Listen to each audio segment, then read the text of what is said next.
We're still on with stories concerning Russia. Now, since Russia started its invasion of Ukraine more than a year ago, the US has been imposing sanctions on Russia to degrade Moscow's current and future military capabilities, and right on its border with Mexico, as Mexico marked its 213th independence anniversary.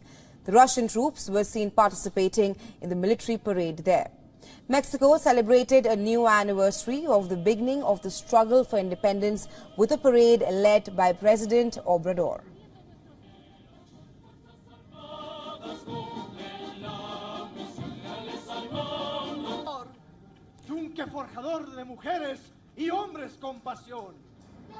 Obrador kicked off the celebrations by ringing the traditional bell,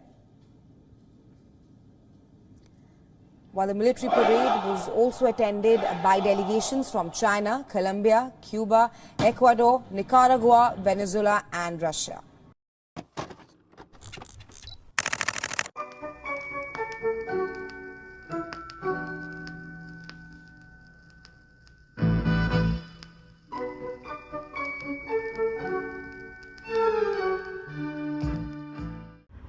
Hey, Shalom, this is your brother Yawanathan. First and foremost, I want to give all praises to the Most High, Yahweh, Bahashem, Yahweh Shai, Bahashem, Rikar Kodash. I want to give double honors to the apostles and the elders of Great Millstone.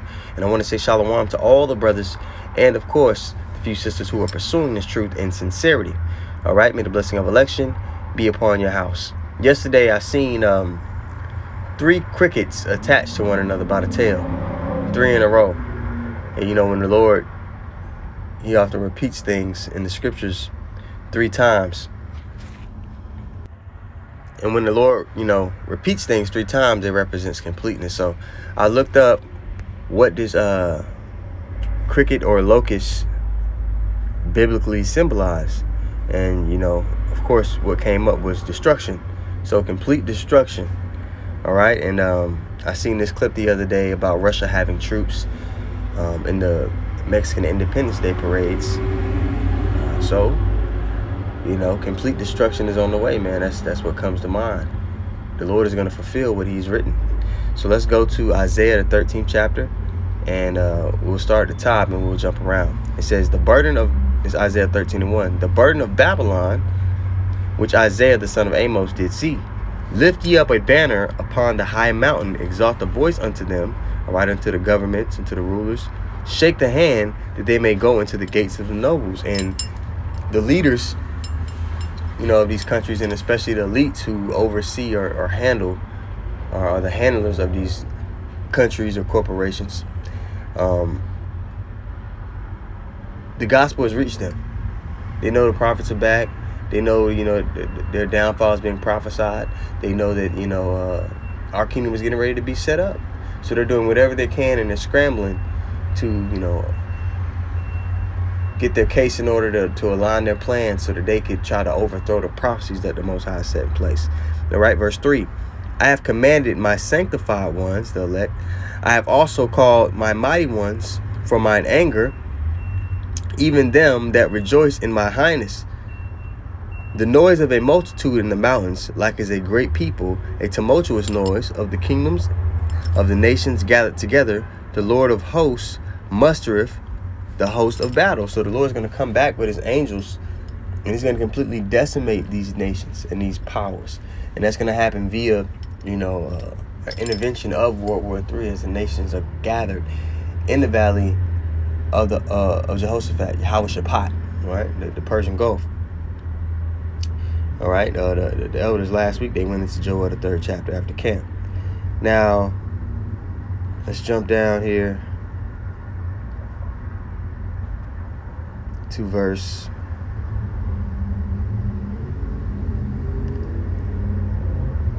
11. It says, and I will punish the world for their evil, because this place is completely contrary to the Lord's way. Okay, and they've afflicted the apple of the Lord's eye, which are, the Lord's people, and the wicked for their iniquity. And I will cause the arrogancy of the proud to cease, and I will lay low the haughtiness of the terrible. I will make a man more precious than fine gold, and not just any man, a man after the heart of Yahweh Shem Yahweh Shai. All right, as David was after the Lord's heart. He wasn't perfect, but his intentions towards the Lord were pure. even a man than the golden wedge of Ophir. All right, and as chaos and calamity happens, that's when, you know, we get to be men, because we don't get to truly be men in this society. But as this place unravels, we don't have to, you know, be Clark Kent anymore. Majority of the day, we're Clark Kent. We get to be Superman. We're on the highways and byways and amongst each other, but, you know, we got to kind of tone things down when we're out here in the world for, you know, wisdom's sake, and to not bring unnecessary strife upon ourselves. All right, Isaiah 13:13, we're behind enemy lines. All right, when you're behind enemy lines and you're spying out the land, you don't let everybody know what you're about. That's stupid. You don't give away your position. All right, Isaiah 13:13, therefore I will shake the heavens, and the earth shall remove out of her place, but via those missiles, man, hitting the earth, making a reel to and fro like a drunkard. And in the wrath of the Lord of hosts, and in the day of his fierce anger. And it shall be as a chased roe. Let's look up that. Let me see here. This word roll up.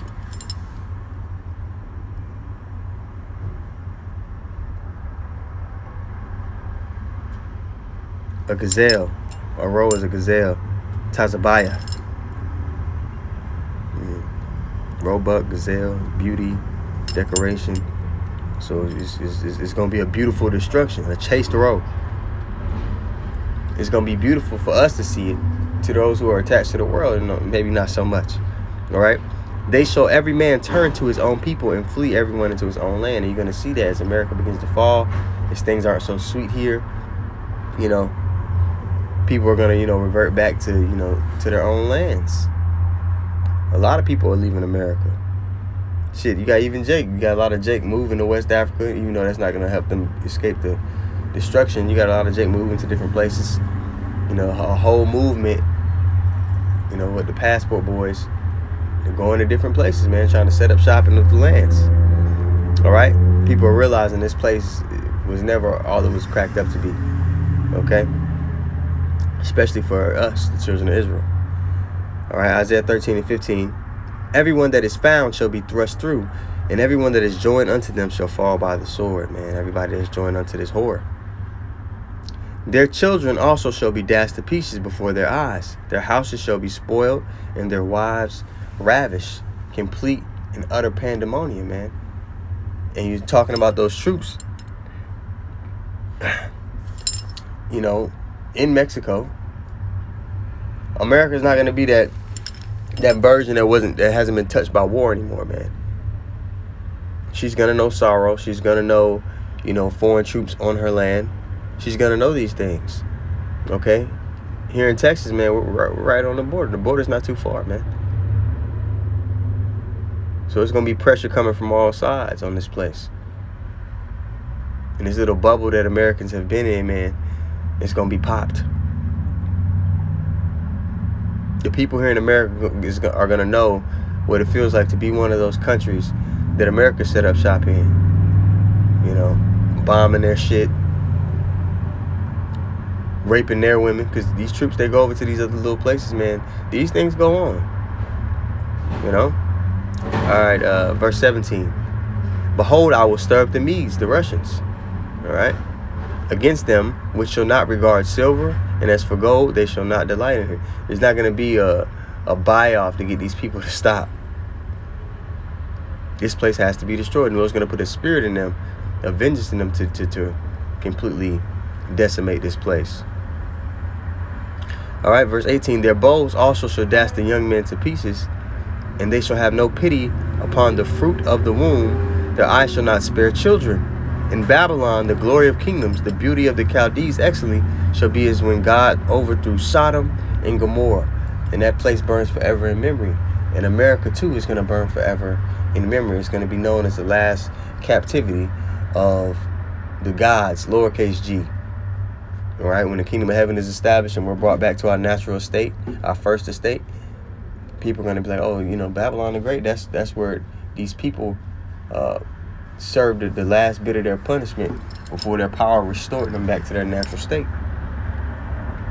And that's what we long for, man. So complete destruction is what's on the way. I seen those 3 crickets the other day, man. I just couldn't stop thinking about it. So I looked up what locusts or crickets meant, and it was so strange because it's like they were all by. I don't know why that happened. It was 3 crickets. The second one in the middle was holding on to the back of the first cricket, and so forth with the third. And I was like, why are they just sitting there like that? I guess, the Lord had that there for me to see.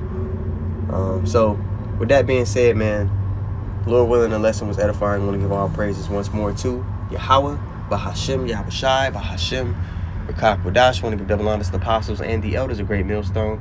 And I want to say shalom to all the brothers and, of course, the few sisters who are pursuing this truth and sincerity. All right? May the blessing of election be upon your house. Shalom.